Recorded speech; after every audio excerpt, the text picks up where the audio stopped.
you don't know, you will soon know. Russia and America have now come to some sort of agreement. Kind of, sort of, maybe, probably. We'll see. Oh, yeah. So with that, I want to talk about a few things. One, what actually happened yesterday at 3:30 Eastern between Russia and America and what is coming out of it, what it means to us. Will we see an end to the war? What are the next steps? Two, we've still got the usual suspects, and it's getting nasty. For those that are unaware, SCOTUS put a spanking on all the district courts saying they should not do national injunctions anymore. So they're looking for a way around it, and they have found it. And they're using it judiciously. No pun intended. But Trump and Bondi are fighting back. So kind of looking at the tit for tat that's going on with the legal group and just showing you how disgusting they are utilizing this. Not only that, guess who's attacking Christianity? SCOTUS. Yup. So for those Christians out there, good on you. We got to stay strong because we are the most persecuted religion in the world.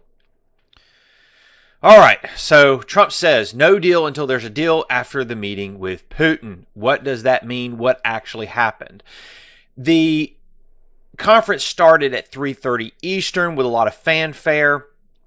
There's this awesome photo, we'll get to it later, where Trump, we'll go and get to it, where Trump and Putin are walking down the red carpet, and it was awesome. Trump was like playing it cool. He's a whole head taller than Putin. And they're just walking there, and there's this cacophony of noise coming, and Putin's like, what's going on? What's that out there? And he just can't stop looking. And then Trump's like, oh, that's just our B-2 and F-35s. I know F-22 is way better. If you know, you know. And lo and behold, there's the B-2 being like, what's up, man? We know you ain't got this. That's right. It's just so awesome. Oh, F-22 is so much better. Oh, but it's just beautiful. And then Trump does the usual, I'm going to grab and shake your whole arm handshake, pulls Putin in, and then they both hop in the beast and drive off and have a very, very long meeting. The meeting was comprised of first Trump and Putin with their translators. And then later on, they brought in additional people like Rubio and Putin's accords. And they basically came in and then they had some hashing out. And it wasn't until about 7 o'clock Eastern that they finally had a very short press conference. Putin did his normal long-winded, he talked for a good 10 to 15 minutes about nothing. And then Trump just basically, did his little 5-minute spiel. It's like, yeah, things went really well. Pretty good. There's a couple things we need to work out. But we do have at least a path forward. No deal, though. But that's not the end of the world, and we're going to point this out. All right, the biggest thing that came out of this that I don't think enough people are pointing out right now, Putin said right here today, when President Trump says that if he was president back in 2022, there would be no more war, and I'm quite sure that indeed would be. I can confirm that. Putin came out and objectively stated that, look, if Trump was in there, he understands, that was part of his long-winded statement, he understands, he being Trump, understands the grievances that Russia has against NATO and Ukraine and what was happening there. Again, NATO encroachment. And if Trump was in office, Putin basically stated Trump would have worked with him to stop what was happening and there would not have been a war. So again, blue hairs, make it make sense for me. Going on with that, just showing, again, this is the Russian Times. The Russian Times tweeted this at. Putin and Trump share laughed after joint press conference. Handshake with light chatter to follow. Their historical meeting is officially over. So this is Russia's own propaganda machine, just like we have our own with the media, the legacy media. Russia, of course, has their own propaganda machine, and they're showing this in a good terms, in a good spin, not necessarily Putin destroys Trump or Putin really gets the upper hand. No, they play this out as a very positive talk between the two. This is fantastic. This shows that there's a lot of good feelings, warm feelings between both countries right now within both of their machinations. This is a good sign. Now, Putin switches to English and invites Trump to Moscow for next round of talks. Trump sees this as possibly happening. This is fantastic. The reason why this is fantastic is for a couple of key reasons. One, again, Russia only wanted to meet if they were going to get the Donbass. Zelensky's got to give him something. And I want to reiterate this. I've said this many times, so I hate harping on this. This war and hundreds of thousands of lives, if not millions, could be saved. Millions of displaced people could be prevented from being kicked out of their own country or displaced throughout their country and having to lose everything if Biden and his Obama administration would have just agreed to the terms initially laid out in the first 6-9 months of the war that Zelensky had agreed to. This could have all been prevented and done with. But again, Putin had to save face and was a much longer, drawn-out, bloodier conflict because of the Biden and Obama administrations. U.S., Trump specifically, demanded peace. He was only going to meet if there was a path to peace. So I think this is very encouraging. Again, positive feelings, good vibrations from Russia. Trump stating, again, that it looks like that they're going to go forward with a second meeting. Putin now invites Trump to Moscow to meet for another round of talks. This could be the final bit. Now, Trump gave a caveat in stating that he now needs to go meet with Zelensky and iron everything out. So it sounds like that they do have a potential agreement in place, provided they can get Zelensky on board. And again, we give over 180 billion to Ukraine. That has, most of it's been lost. Zelensky saying, well, but they only have 70 billion. Where's my other billion? Yeah, we know you stole it. We know the deep state took it. We know it's gone. Yes, that is your tax dollars being burnt. Regardless, Trump's going to go to Zelensky, the little child in the corner, and say, look, listen here, Junior. I've got an agreement with Russia to end the war. We're going to stop this, and you're going to agree to it. And you're going to stop attacking Russia with your dumb drones. Got it? So hopefully those are the next steps that are going to happen over the next week. Trump's going to yank Zelensky around. Hopefully the conflict dies down a little bit. I was hoping for at least a temporary ceasefire as they finish ironing this out. But hopefully we are now on a final pathway toward peace. All right. A couple things going on here that's just nasty. This is getting into where the Supreme Court, SCOTUS, has said district courts, you've got to stop doing these nationwide injunctions. They're illegitimate. They're illegal. They're non-binding. You shouldn't be able to do this. This is wrong. You do not have the authority to do it. So they've got a new action they're doing. Federal judge rules anti-DEI directive for schools is illegal. What now? What now? Under the Equal Protection Clause, you cannot discriminate against whites. I know a lot of you blue hairs out there love to hit on the white people, but you can't do it. And you can't do it to the Asians either. Sorry, you can't do it. You can't just prop up blacks and Hispanics and say, hey, you don't have to have the same test requirements. You don't have to have the same standards as everybody else. That's not fair. That goes against the Equal Protection Clause. And Trump cited that. Trump sent the directive out in February, and the schools have been absolutely going nuts ever since. SCOTUS has been striking down the nationwide injunctions on this. So guess what they've done? Another district court has now done something going sideways, coming at this sideways from a different perspective. So what this judge has done, they're saying, okay, fine. You're right. You're totally right, Trump. It's illegal for us to discriminate against Asians and whites. But you didn't go through the proper protocols. You can't just do an executive order. There's a whole administrative rubric that you have to go through, a bureaucracy, even though within the Department of Education that you have to follow. Again, why the Department of Education should not exist. So this is just absolutely asinine and insane. Trump has gutted the Department of Education, but there are protocols in place. And so this judge has said, okay, Trump, you're right. It is illegal for you to discriminate against whites and Asians. However, you didn't follow your protocols of your own Department of Education. Who does the Department of Education report up to? The president. Help me make it make sense. Just so they found another way to come at this sideways. Since they're not doing nationwide injunctions, they're now saying, well, you're not following appropriate protocol. This is disgusting and lame. You people need to get a life.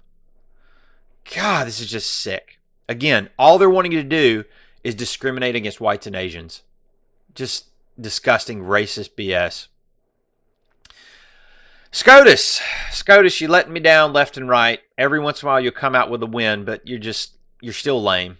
I mean, don't give me my dog, Clarence Thomas, and Gorsuch and Alito, especially Alito.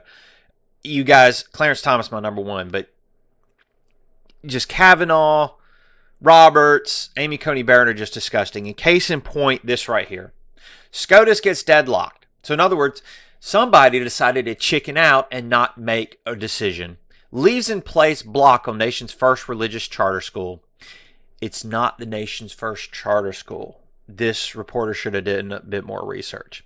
The U.S. Supreme Court on May 22nd voted 4-4 to reject authorization for the nation's first publicly funded religious charter school. Guess what religion that was? Christian. Amy Coney Barrett recused herself and did not participate in the case. Notice Oklahoma statewide charter school board versus Drummond. The respondent is Gertrude Drummond, blah, blah, blah. It doesn't matter.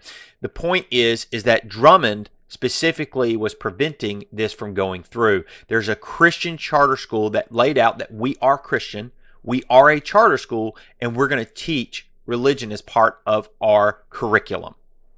Okay? Guess what religions are already allowed for this to happen with? There's two. I'll give you a hint. It's not Christianity, and it's the other two big ones. Yep. For some reason, Christianity is the only religion that is not allowed to have charter schools in place specifically to include Christian doctrine. But Muslims and Jews are allowed to do that. Please help me figure this out. Why is it okay to discriminate against Christians? Bueller? That's right. There's no good excuse for it. It's just you blue hairs just hate the one true religion in the world. Sorry, it's true. It's true. Jesus was real. Suck it.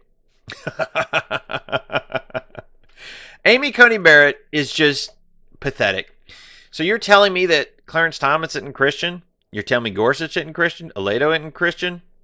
But Amy Coney Barrett is Christian, but she recuses herself.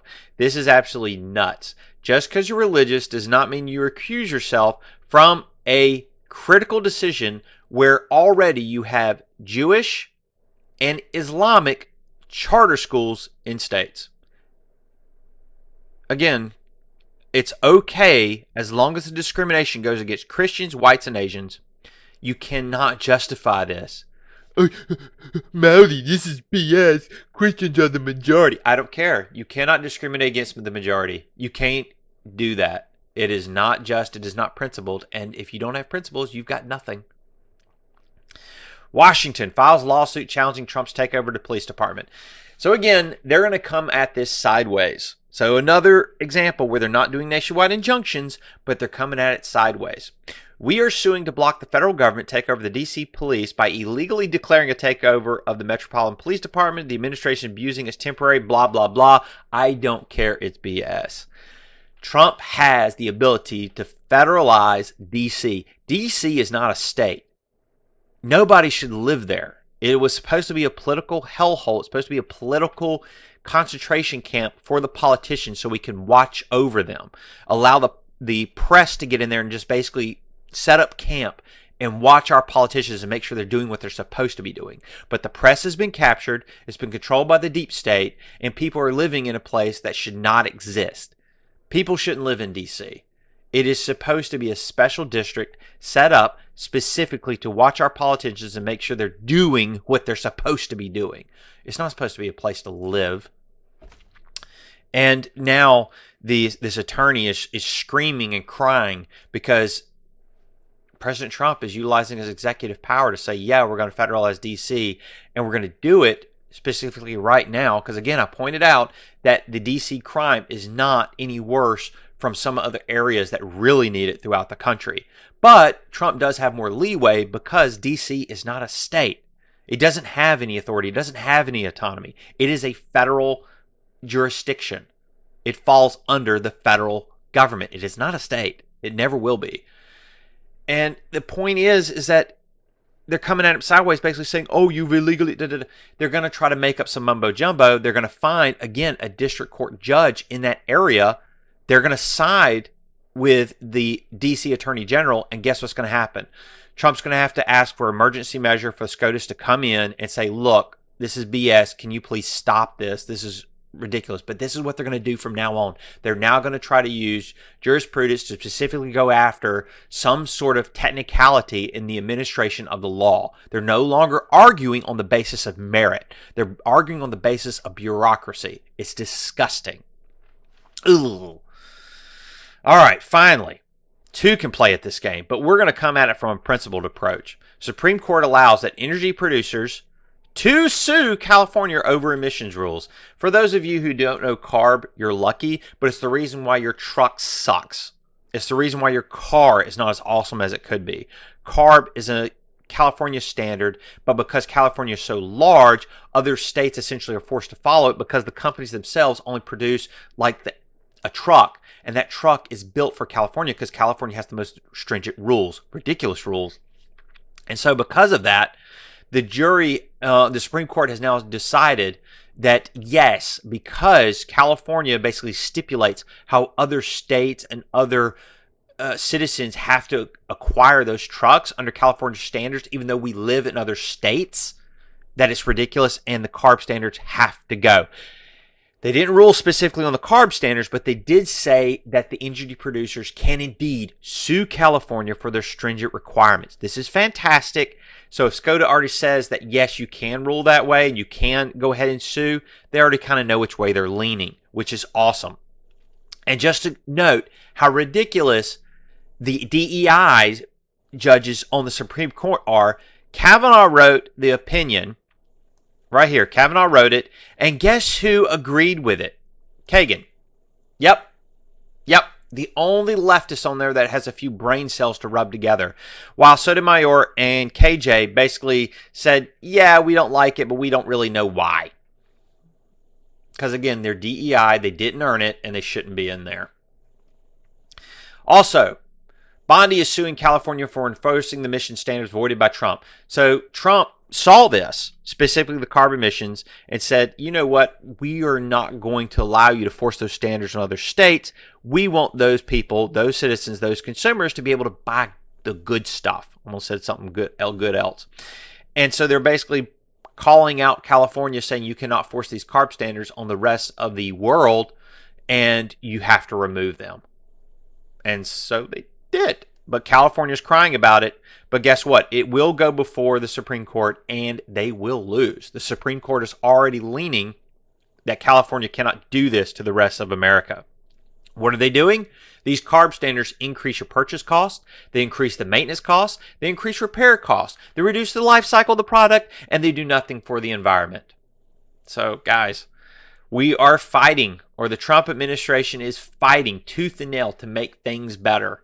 They are trying, but we've got a long road to go.